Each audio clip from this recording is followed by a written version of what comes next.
मौर्य साम्राज्य से संबंधित महत्वपूर्ण प्रश्न। वृहद स्तर पर केंद्रित प्रथम भारतीय साम्राज्य स्थापित किया गया था, तो ये चंद्रगुप्त मौर्य के द्वारा। चाणक्य के बचपन का नाम क्या था? विष्णुगुप्त। सैंड्रोकोटस नाम से चंद्रगुप्त मौर्य की पहचान किसने की थी? विलियम जोन्स ने। विलियम जोन्स ने सैंड्रोकोटस नाम से चंद्रगुप्त मौर्य की पहचान की थी। चंद्रगुप्त मौर्य का विशिष्ट रूप से वर्णन किसके ग्रंथ में मिलता है? तो विशाख दत्त के ग्रंथ में। और कौटिल्य द्वारा अर्थशास्त्र शासन के सिद्धांतों से संबंधित पुस्तक है, जिसमें मुख्य रूप से राजनैतिक और आर्थिक नीतियों पर प्रकाश डाला गया है। अगला प्रश्न है, बुलंदी बाग नामक प्राचीन स्थान कहाँ पर स्थित है? पाटलिपुत्र में। मैकियावेली के प्रसिद्ध ग्रंथ द प्रिंस की तुलना किससे की जा सकती है? तो दोस्तों, द प्रिंस की तुलना कौटिल्य के अर्थशास्त्र से की जा सकती है।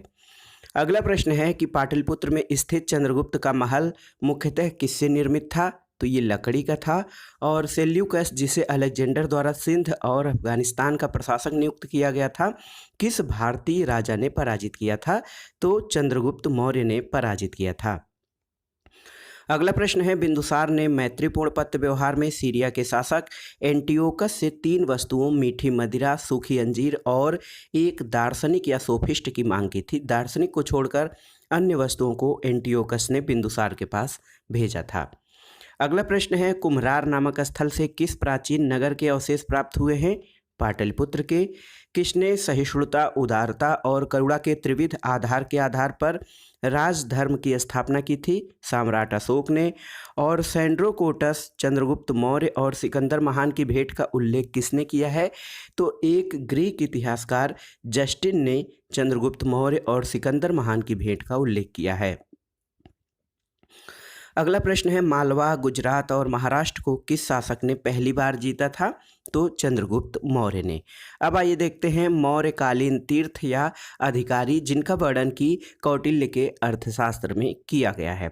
दोस्तों, तीर्थ उन्हें कहा जाता था जो मौर्य काल में सबसे उच्च स्तर पर अधिकारी होते थे, और अर्थशास्त्र के अनुसार इनकी संख्या 18 होती थी। तो आइए देखते हैं प्रमुख तीर्थ और उनसे संबंधित कार्य या विभाग। मंत्री या पुरोहित, ये प्रधानमंत्री और प्रमुख धर्माधिकारी थे। युवराज सत्ता का उत्तराधिकारी होता था। सन्निधाता, राजकीय कोषागार का प्रधान अधिकारी या कोषागार होता था। समाहर्ता, राजस्व विभाग का सर्वोच्च अधिकारी, वित्त मंत्री और कर संग्राहक होता था। मंत्रिपरिषद के अध्यक्ष होते थे। प्रदेष्टा, फौजदारी न्यायालय का न्यायाधीश या कमिश्नर होता था। व्यवहारिक, दीवानी न्यायालय का प्रमुख न्यायाधीश। नायक, सेना का संचालक अथवा नगर रक्षा का अध्यक्ष होता था। सेनापति जो होता था वो सेना का अध्यक्ष या सर्वोच्च सैन्य कमांडर होता था। अंतर्वशिक, ये सम्राट का अंगरक्षक और सेना का प्रधान अधिकारी होता था। देखिए, कर्मांतिक जो था घरेलू उद्योग धंधों और कारखानों का प्रधान निरीक्षक अध्यक्ष होता था। प्रशासता, राजकीय आज्ञाओं को लिपिबद्ध करने और राजकोषीय दस्तावेजों को सुरक्षित रखने वाला। दंडपाल जो था वो सैन्य सामग्री का प्रबंध करने वाला प्रमुख अधिकारी था। और दुर्गपाल देश के भीतरी दुर्गों का प्रबंधक था।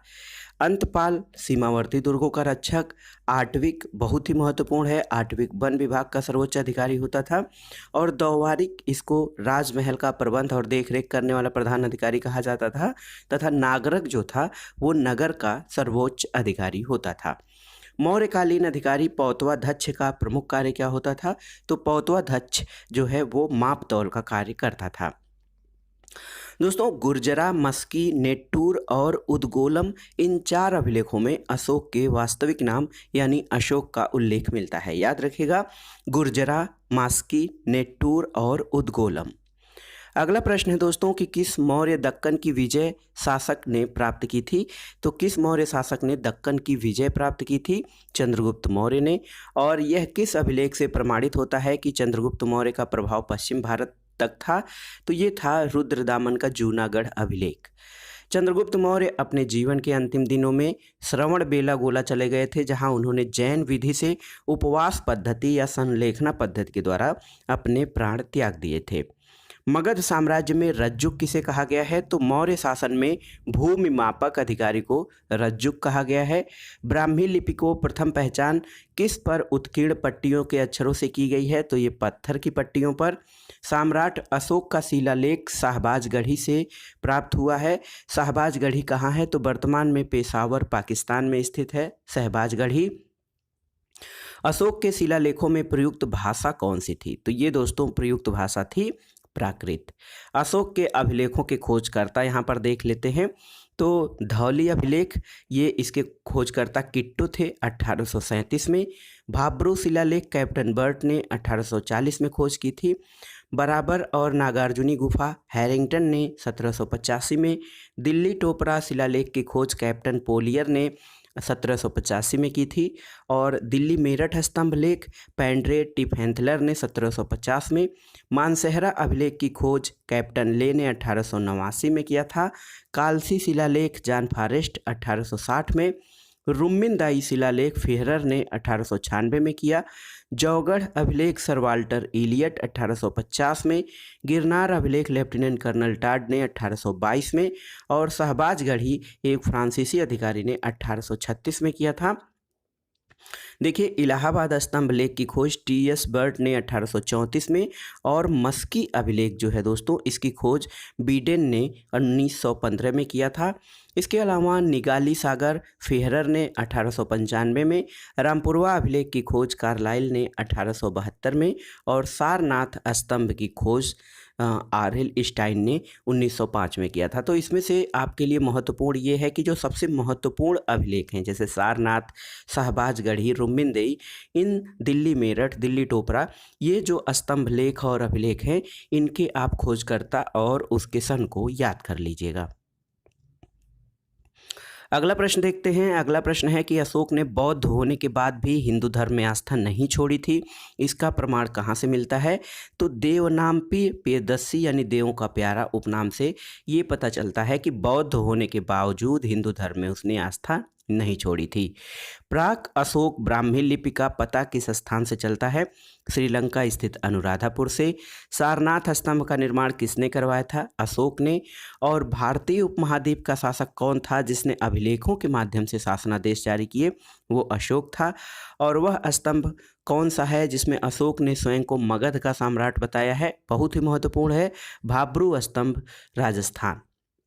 दोस्तों ब्राह्मी लिपि या ब्राह्मी स्क्रिप्ट में लिखे गए अशोक के शिलालेखों को सर्वप्रथम जेम्स प्रिंसेप याद रखिएगा, सबसे पहले ब्राह्मी लिपि से लिखे शिलालेखों को जेम्स प्रिंसेप ने पढ़ने में सफलता पाई थी।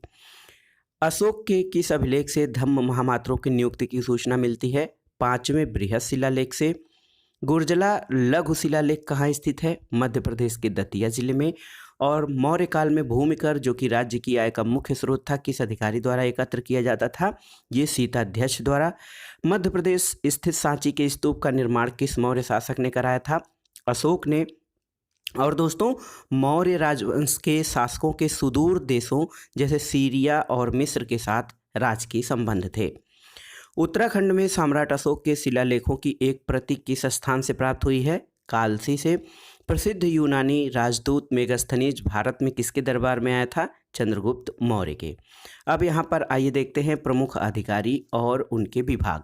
सीताध्यक्ष जो था वो कृषि विभाग का अध्यक्ष होता था। अकाराध्यक्ष खानों का अध्यक्ष था। लवणाध्यक्ष मुद्रा विभाग का प्रधान। शुक्लाध्यक्ष व्यापारिक कर का प्रधान। मुद्राध्यक्ष पासपोर्ट विभाग का अध्यक्ष होता था। और संस्थाध्यक्ष व्यापारिक मार्गों का अध्यक्ष होता था। दोस्तों मौर्य काल में व्यापारियों के संगठन को संभूत समुत्थान और समव्यवहारिक तथा व्यापारियों के नेता को सार्थवाह कहा जाता था। याद रखिएगा, व्यापारियों का जो संगठन था उसको संभूत समुत्थान और समव्यवहारिक, और व्यापारियों का जो नेता होता था उसे सार्थवाह कहा जाता था।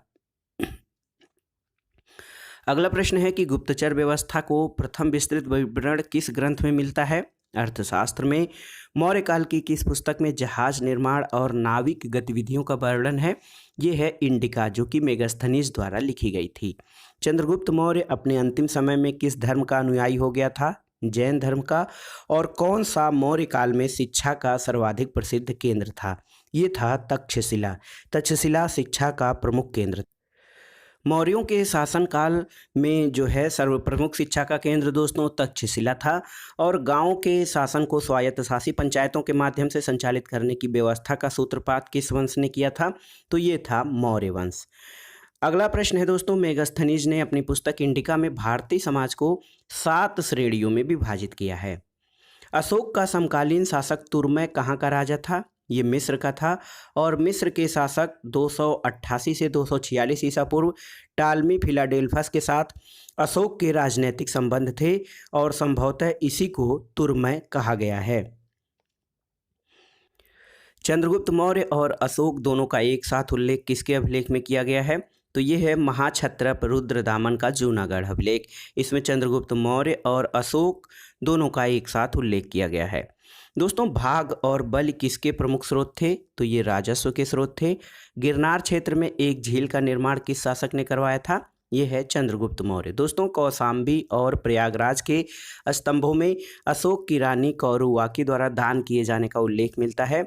इसे रानी का अभिलेख भी कहा जाता है। तो रानी कौरुवाकी का दान दिए जाने का अभिलेख जो है उसको रानी का अभिलेख भी कहा जाता है, जो कौशाम्बी और प्रयाग के स्तंभों में मिलता है।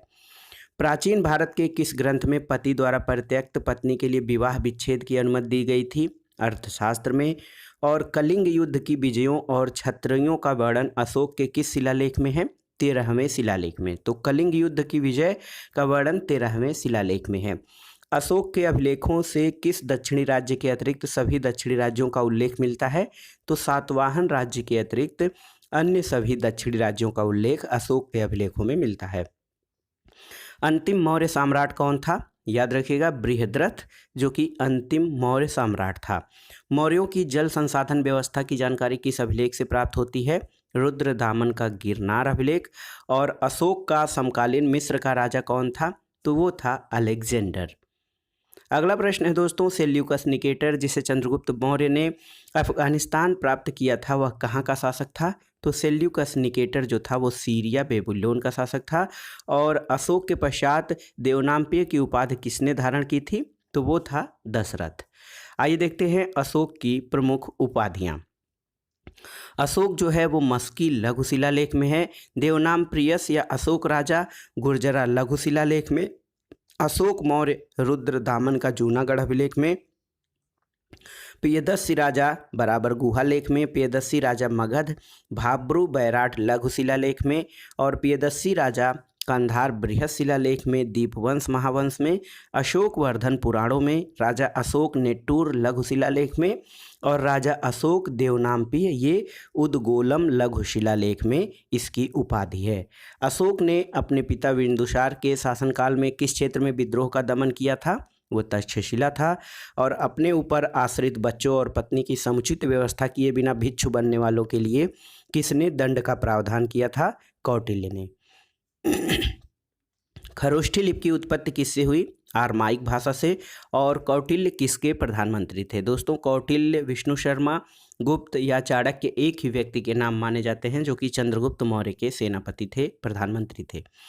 मौर्यों के पश्चात भारत की उत्तर पश्चिम सीमा पर किसका अधिकार हुआ? बैक्ट्रियन शासकों का। और मौर्य शासन व्यवस्था में रूप दर्शक नामक अधिकारी का कार्य क्या था? रूप दर्शक सिक्कों का परीक्षण करता था।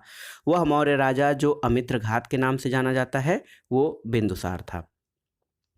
आइए देखते हैं मौर्य काल में जो मुद्रा का प्रचलन था, तो इस काल में चांदी और तांबे के सिक्कों का उल्लेख मिलता है। चांदी के सिक्कों के आधार पर 4 प्रकार जो है पड़, अर्धपड़, पाद और अष्टभाग थे। तांबे के सिक्कों के प्रकार जो थे माशक, अर्धमाशक, काकड़ी और अर्धकाड़िक थे। अशोक ने अपने राज्याभिषेक के 8वें वर्ष यानी 261 ईसा पूर्व में कलिंग पर आक्रमण करके उस पर विजय प्राप्त की थी। तो याद रखिएगा, कलिंग ने अपने राज्याभिषेक के 8वें वर्ष में कलिंग पर आक्रमण किया था। अब आइए देखते हैं मौर्योत्तर काल से संबंधित प्रमुख प्रश्नों को। सिमुक किस वंश का संस्थापक था? तो सिमुक सातवाहन वंश का संस्थापक था। आंध्र के सातवाहन राजाओं की सबसे लंबी सूची किस पुराण में मिलती है? मत्स्य पुराण में। सातवाहनों की राजधानी कहाँ थी? अमरावती में। सातवाहन काल का सर्वश्रेष्ठ शासक कौन था? गौतमी पुत्र सातकर्णी। दोस्तों गौतमीपुत्र सातकर्णी ने वेणकटक स्वामी की उपाधि धारण की थी और वेणकटक नामक नगर की स्थापना की थी। इसे वेदों का आश्रय कहा गया है। कुषाण शासक कनिष्क का राज्याभिषेक कब हुआ था? तो उसका राज्याभिषेक 78 ईस्वी यानी शक संवत के प्रारंभ में, उसी समय से शक संवत का प्रारंभ हुआ था 78 ईस्वी से। और कनिष्क का राज्याभिषेक का जो समय है वो 78 ईस्वी है। उत्तर और उत्तरी पश्चिमी भारत में सर्वाधिक संख्या में तांबे के सिक्कों को किसने जारी किया? कुषाणों ने। विक्रम और शक संवत में कितने वर्षों का अंतर है? याद रखिएगा 135 यानी 135 ईयर्स का अंतर है विक्रम और शक संवत में। मौर्यों के बाद दक्षिण भारत में सबसे प्रभावशाली राज्य कौन था? तो ये था सातवाहन वंश का राज्य। शुंग वंश के बाद किस वंश ने भारत पर आक्रमण किया? कण्व वंश ने। और कनिष्क को किस चीनी जनरल ने पराजित किया था? कनिष्क को पान चाउ नामक चीनी जनरल ने पराजित किया था। और किस वंश के साम्राज्य की सीमाएं भारत से बाहर तक जा फैली हुई थी? तो ये था कुषाण वंश। दोस्तों कुषाण वंश में उसकी सीमाएं भारत से बाहर तक फैली हुई थी। विक्रम संवत कब से प्रारंभ हुआ था? तो 57 ईसा पूर्व। याद रखिएगा 57 ईस्वी नहीं है बल्कि 57 ईसा पूर्व से विक्रम संवत का प्रारंभ हुआ था और 78 ईस्वी से जो है वो शक संवत का प्रारंभ हुआ था। इसीलिए इन दोनों में 135 वर्ष का अंतर है। कलिंग नरेश खारवेल किस वंश से संबंधित थे? चेदी वंश से। प्रथम ईरानी शासक कौन था? डेरियस प्रथम।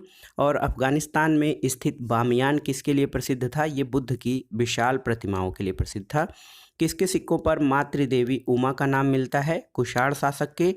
चतुर्भुजी विष्णु के सिक्के किसने चलाए? हुविस्क ने। और बुद्ध का अंकन किसके सिक्कों पर हुआ है? कनिष्क के सिक्कों पर बुद्ध का अंकन हुआ है। यौधेय सिक्कों पर किस देवता का चित्रांकन मिलता है? तो ये है दोस्तों कार्तिकेय का चित्रांकन यौधेय सिक्कों पर मिलता है। भारतीय और यूनानी ग्रीक कला शैली के सम्मिश्रण को गांधार शैली के नाम से जाना जाता है। और प्राचीन भारत में सर्वप्रथम सोने के सिक्के किसने जारी किए थे? बहुत ही महत्वपूर्ण है। कुषाणों ने सबसे पहले सोने के सिक्के जारी किए थे। कनिष्क का राजवैद्य कौन था? तो ये था चरक। कनिष्क किस संप्रदाय से संबंधित था? महायान बौद्ध संप्रदाय से। और किस राजवंश ने हत्या करके सत्ता हथियाई और उसका भी अंत हत्या के द्वारा हुआ था? ये था शुंग वंश। भारत के यूनानी शासकों में से किसकी स्मृति भारतीय साहित्यिक ग्रंथों में सर्वाधिक सुरक्षित है? वो है मिनांडर की। और मौर्योत्तरकालीन विदेशी आक्रमणकारी यहाँ पर देखते हैं हिंद यवन। इनका भारत में आक्रमण 190 ईसा पूर्व में हुआ। इनका मूल निवास स्थान जो है हिंद यवनों का बैक्ट्रिया और अफगानिस्तान था। इनके सर्वाधिक प्रसिद्ध शासक मिनांडर और मिलिंद साकल थे और राजधानी इनकी वर्तमान सियालकोट में थी। इसके अलावा शक या सीथियन जो 90 ईसा पूर्व में इनका भारत आगमन हुआ, ये सीरिया और ईरान के रहने वाले थे। नहपान जो है पश्चिमी भारत में इनका सर्वाधिक प्रसिद्ध शासक था। महाराष्ट्र से प्राप्त अभिलेखों और सातवाहन में इनका उल्लेख है।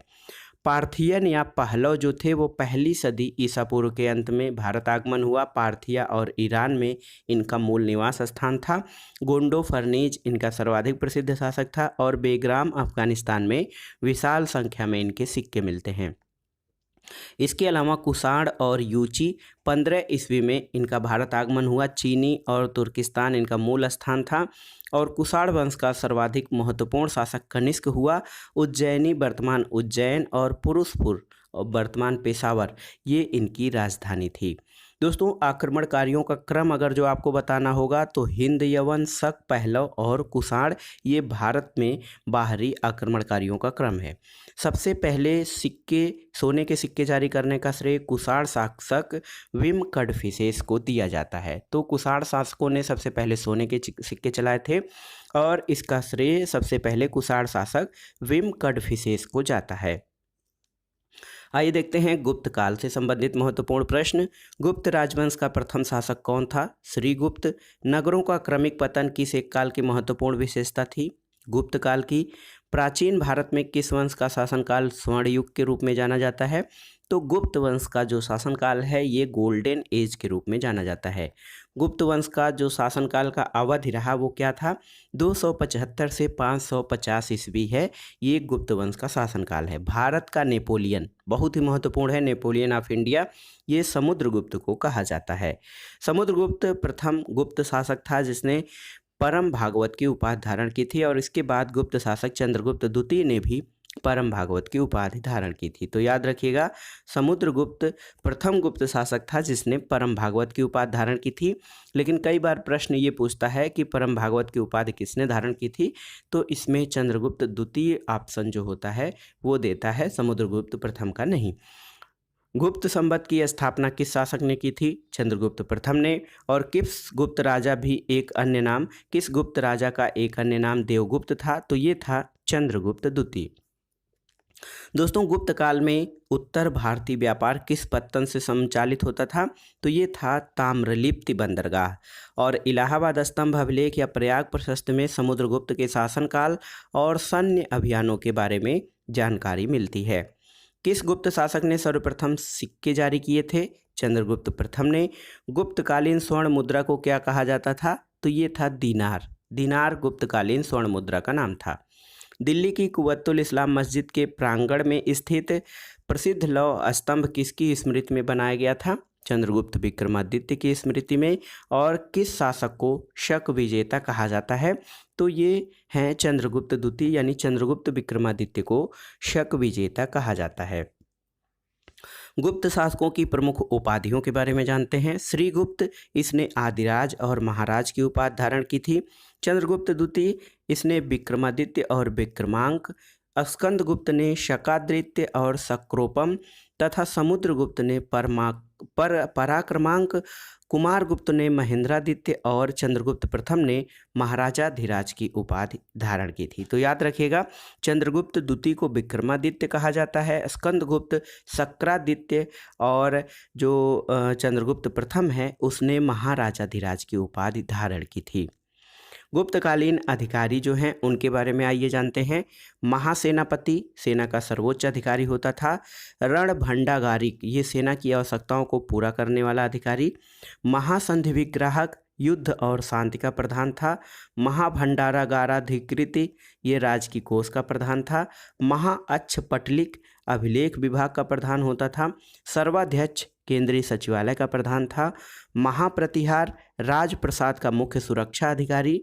और ध्रुवाधिकरण जो है वो भूमि कर वसूलने का प्रधान अधिकारी होता था। देखिए, अग्रहारिक, ये दान विभाग का प्रधान होता था। महाबलाधिकृत, सेना का सेनापति या सर्वोच्च अधिकारी होता था। महादंडनायक, ये न्यायाधीश या जज होता था। दंडपाशिक, पुलिस विभाग का सर्वोच्च अधिकारी था। और विनय स्थिति स्थापक, ये शिक्षा अधिकारी होता था। गुप्त काल में अपनी आयुर्विज्ञान विषयक रचना के लिए कौन प्रसिद्ध था? ये था प्रसिद्ध वैद्य सुश्रुत। चंद्रगुप्त के 9 रत्नों में से कौन फलित ज्योतिष से संबंधित था? ये छप्पड़क था, जो है फलित ज्योतिष से संबंधित था। दोस्तों, चंद्रगुप्त द्वितीय जिसका कि शासनकाल 375 से 415 ईस्वी तक है, वह स्वयं एक विद्वान था और विद्वानों का आश्रय देता था। उसके दरबार में 9 विद्वानों का एक समूह निवास करता था जिसको कि 9 रत्न कहा जाता है।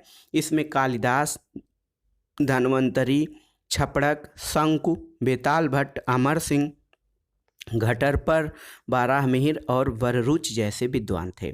शक और गुप्त संवतों के मध्य कितना अंतर है? तो ये 242 वर्ष का अंतर है। गुप्तकालीन चांदी मुद्राओं का क्या नाम दिया गया था? रूपक। रूपक नाम दिया गया था गुप्तकालीन चांदी की मुद्राओं को। कुमारगुप्त कालीन मंदसौर अभिलेख में किस श्रेणी का उल्लेख किया गया है? तो दोस्तों, एक तंतुवाय श्रेणी का उल्लेख कुमारगुप्त के जो है मंदसौर अभिलेख में किया गया है।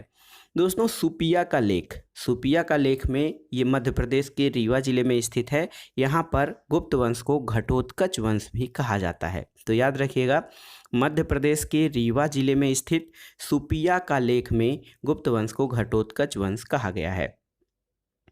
गुप्त काल की कृषि व्यवस्था का महत्वपूर्ण लक्षण क्या था? तो सामंतवाद का प्रारंभ जो था ये गुप्त काल की कृषि व्यवस्था का प्रमुख लक्षण था। आइए देखते हैं गुप्तकालीन भूमि वर्गीकरण को। क्षेत्र, खेती करने योग्य भूमि को।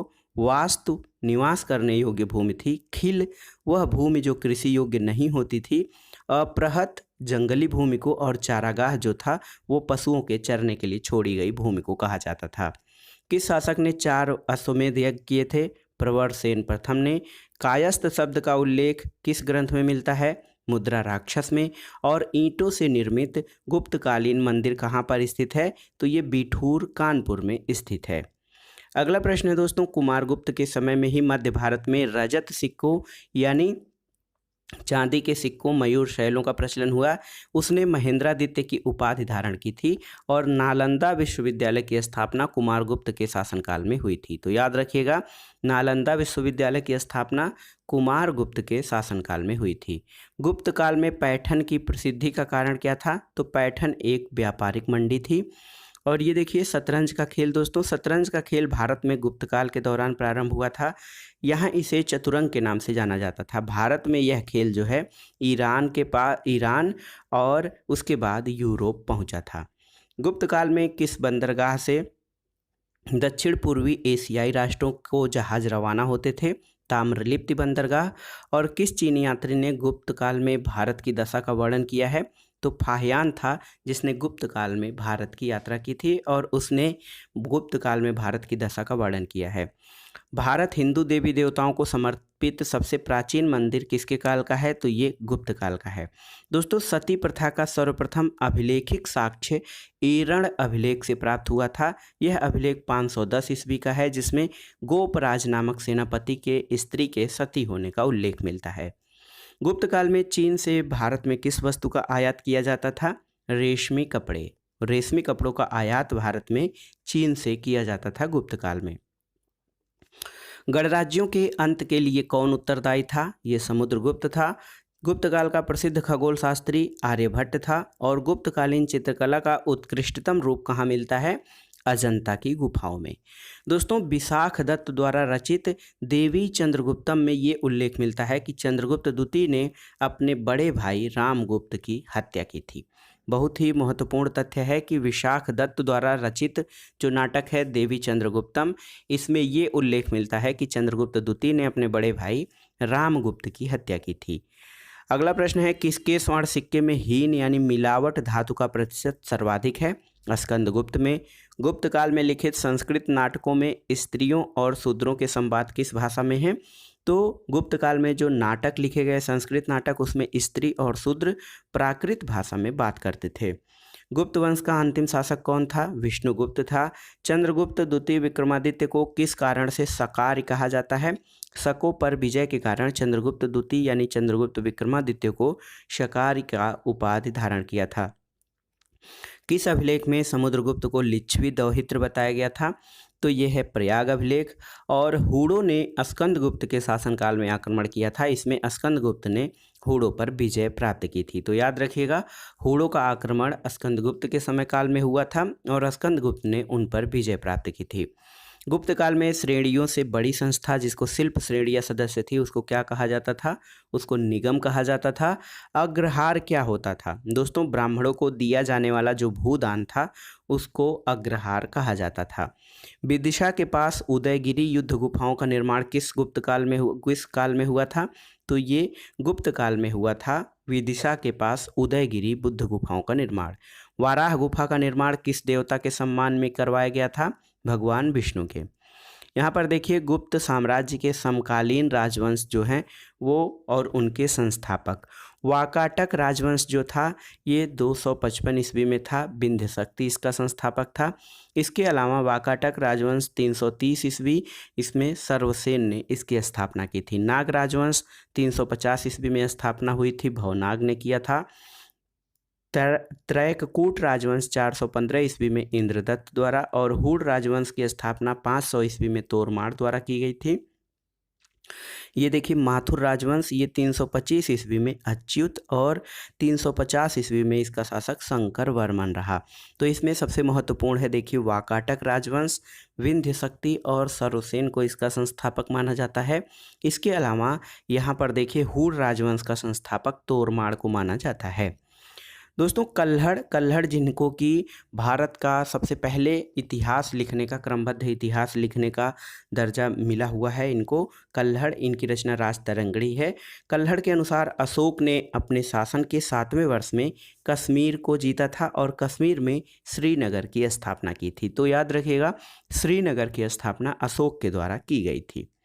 अब आइए देखते हैं गुप्तोत्तर काल से संबंधित महत्वपूर्ण प्रश्न।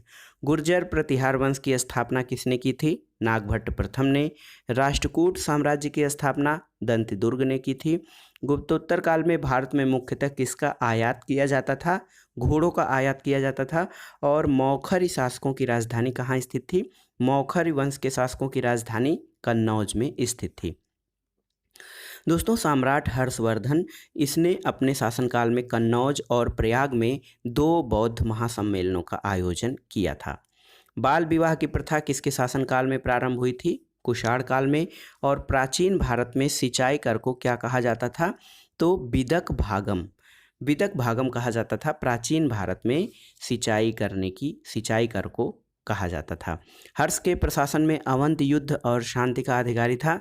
इसके अतिरिक्त कुछ अधिकारी जो थे, सिंहनाद सेनापति होता था, कुंतल अश्वसेना प्रधान था, स्कंदगुप्त हस्ती सेना का प्रधान होता था और सामंत या महाराज नागरिक प्रशासन का प्रमुख होता था, जबकि अवंत जो होता था वो युद्ध और शांति का अधिकारी होता था।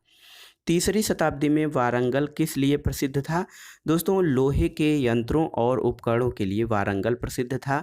पुराणों के अनुसार चंद्रवंशी शासकों का मूल स्थान किसे माना जाता है? प्रतिष्ठानपुर को। और हर्षचरित नामक पुस्तक के लेखक कौन थे? बाणभट्ट। हर्ष का शासनकाल कब से कब तक था? 606 से 641 ईस्वी। याद रखिएगा, 606 से 641 ईस्वी में हर्ष का शासनकाल था। सम्राट हर्ष ने अपनी राजधानी थानेश्वर से कहाँ पर हस्तांतरित की थी? तो ये था कन्नौज। और बाणभट्ट कहाँ के निवासी थे? ये औरंगाबाद महाराष्ट्र के निवासी थे बाणभट्ट। दोस्तों, नर्मदा नदी पर सम्राट हर्ष के दक्षिणवर्ती अभियान को पुलिकेशिन द्वितीय ने रोका था। तो याद रखिएगा, सम्राट हर्ष को पुलिकेशिन द्वितीय ने नर्मदा नदी के तट पर हराया था। अगला प्रश्न है, नालंदा विश्वविद्यालय किस राज्य में स्थित है? बिहार में है। ह्वेनसांग किस राजा के शासनकाल में भारत आया था? हर्षवर्धन के। भारत में नारियल की खेती कब से प्रारंभ हुई? सातवाहन काल से। कौशेय शब्द का प्रयोग किसके लिए किया गया है? तो कौशेय शब्द का प्रयोग रेशम के लिए किया गया है। गुप्तोत्तर काल में प्रमुख व्यापारिक केंद्र कहाँ था? तो ये कन्नौज था गुप्तोत्तर काल में प्रसिद्ध व्यापारिक केंद्र। दोस्तों, ह्वेनसांग की भारत यात्रा के समय सूती वस्त्र उत्पादन के लिए सबसे प्रसिद्ध नगर जो था वो मथुरा था। अगला प्रश्न है, गुप्तोत्तर काल में भूमि का स्वामित्व किसके हाथ में था? तो ये ग्राम सभा के पास था भूमि का स्वामित्व। भारत में सबसे प्राचीन विश्वविद्यालय कौन सा है? नालंदा विश्वविद्यालय। भीनमाल की यात्रा किस चीनी यात्री ने की थी? तो दोस्तों, भीनमाल की यात्रा ह्वेनसांग ने की थी। और चीनी यात्री इत्सिंग ने बिहार का भ्रमण किस समय किया था? 672 ईस्वी में। ये देखिए एक महत्वपूर्ण प्रश्न, हर्ष को 3 नाटकों प्रियदर्शिका, रत्नावली और नागानंद के रचयिता के रूप में जाना जाता है। नालंदा विश्वविद्यालय को किसने नष्ट किया था? बख्तियार खिलजी द्वारा नालंदा विश्वविद्यालय को नष्ट कर दिया गया था। किस काल में जजमानी व्यवस्था शासन करने वाले एक नए प्रकार के सामाजिक संरचना का उदय हुआ था? तो जजमानी व्यवस्था जो है वो उत्तर गुप्त काल में उत्तरी भारत में प्रचलित थी। अब आइए देखते हैं चीन में दूत भेजने वाले प्रमुख भारतीय शासक। हर्षवर्धन जो था वो पुष्यभूति वंश का था। इसने चीन में अपना दूत भेजा था। नरसिंह द्वितीय पल्लव वंश का शासक था, इसने भी। और यशोवर्मन जो कि कन्नौज नरेश था, यशोवर्मन, तथा कोलुतुंग प्रथम जो चोल वंश का शासक था, इसने चीन में अपने दूत भेजे थे। दोस्तों, मौर्यों द्वारा निर्मित सुदर्शन झील जो कि काठियावाड़ गुजरात में स्थित है, इसका जीर्णोद्धार शक शासक रुद्रदामन प्रथम ने करवाया था। मौर्यों के द्वारा एक सुदर्शन झील का निर्माण कराया गया था जिसका जीर्णोद्धार शक शासक रुद्रदामन प्रथम ने करवाया था। तो ये था आज का वीडियो, NCERT सार संग्रह प्राचीन इतिहास का भाग 3। इसका हम एक भाग और आगे देखेंगे, उसके बाद मध्यकालीन भारत का इतिहास तथा आधुनिक भारत के इतिहास को देखेंगे।